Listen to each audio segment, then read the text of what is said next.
Language class is where you learn to speak a language, but just memorizing vocabulary and practicing dictations won't do the trick. I found a surprising way to get our exchange student to talk. Welcome to Expat Chatter. This is Brenda Arnold. After 1,000 years of fighting, regaining and re-losing Alsace-Lorraine and general animosity, World War II finally convinced the Germans and French that perhaps peace may not be so bad after all. Konrad Adenauer and Charles de Gaulle sat down in the 1960s and came up with a sweeping plan to make the two countries become friends. But all moms know how to do this.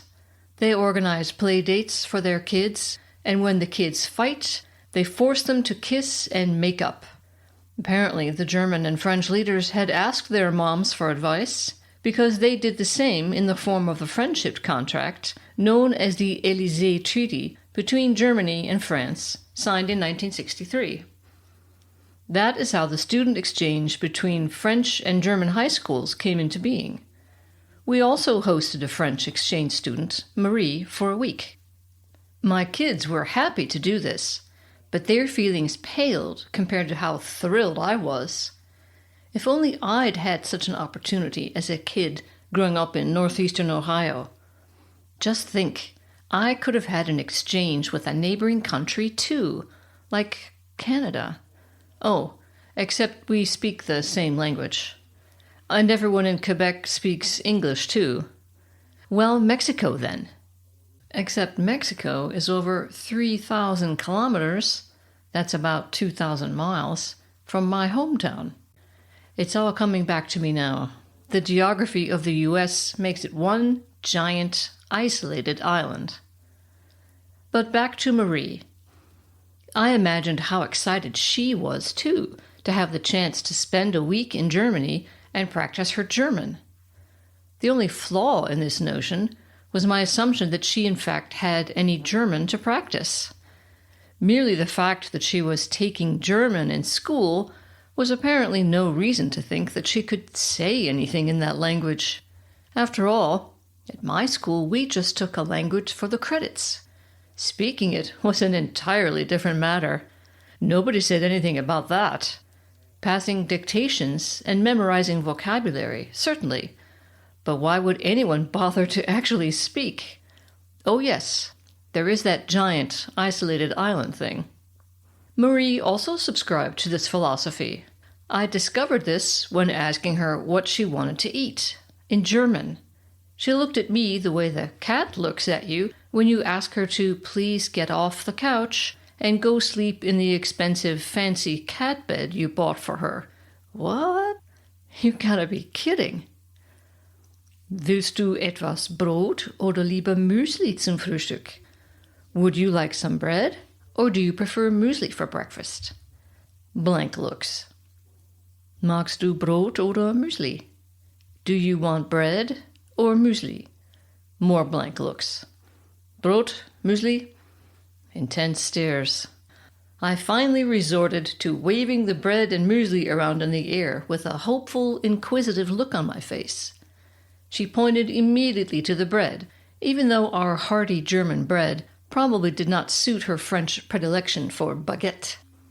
All right, we have now determined that German is not going to work. She must have had a lousy German teacher back in Paris.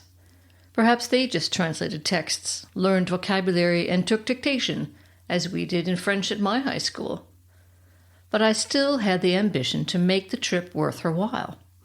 Her parents sent her all the way to Deutschland to learn something, not just tour the local palace and drink beer. I decided to try speaking English, another useful language. Would you like to go to a museum? The City Museum of Munich, I asked her. Blank stares. Here we go again. Museum, Munich Museum, Marie Likey Museum? Okay, I didn't say likey, but I was sorely tempted. What language does this girl speak anyway? Well, French, of course. With some trepidation, I pucker my lips, a prerequisite for speaking French, dust off my vocabulaire, and let loose. Veux-tu visiter le musée municipal? As soon as I say this, doubts begin to surface. Is that how you say city museum? Should I have used the formal vous? When do they start doing that in French? I've read that husbands and wives still vous each other after decades together. But she's only 15. Could I have offended her? Thoughts that every non-native speaker has went through my head like, did I pronounce that right? Is she smiling at me now or stifling a laugh at my ridiculous attempt to speak her language? Most terrifying of all, will I understand her response?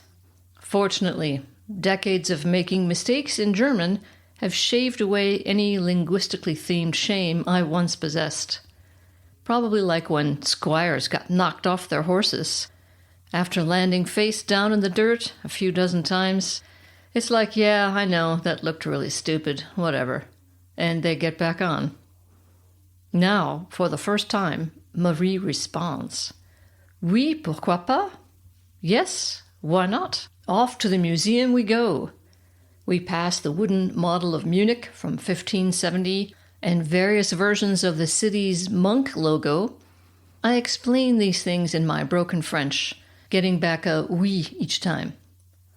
This response is most unsatisfying to Mom, the impromptu tour guide. We then visit the Nymphenburg Palace. I explain that this is Munich's most famous palace, where the king and queen spent their summers. It then occurs to me that Bavaria only had dukes until the advent of Napoleon. Gosh, that would certainly interest her, but how do you say duke in French? Forget it. I rack my brain for something easier to say.